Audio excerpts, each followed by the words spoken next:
गाईस तुम्ही बघू शकतात की माझ्या मम्मीचं कसं पिकूचं तयारी चालू आहे श्रीराम बनवायची. आणि बघू शकतात मम्मी कशी पिकूसाठी तयारी करते. आणि इथं मी ब्लॉग बनवतोय गाईस, तुम्ही बघू शकतात. आणि हे बघा मम्मी तांदूळनी श्रीराम लिहिले बघा, तुम्ही वाचू शकतात गाईस. तुम्हाला वाचायला येतं तरी कॉमेंट करून सांगा की हे काय लिहिले तुम्ही.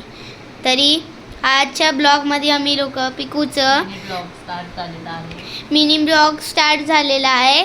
आणि मम्मीने मिनी ब्लॉग आणि मम्मीने ना बघा तुम्ही बघू शकतात मम्मीने ना आपल्या परिस्थितीमध्ये ना पिकूचं आहे ना छानपणी आहे ना ब्लॉग केले आणि आहे ना त्याच्यासाठी सजावट केले.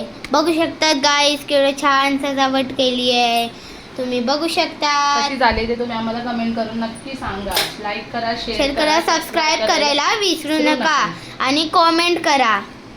Bye bye.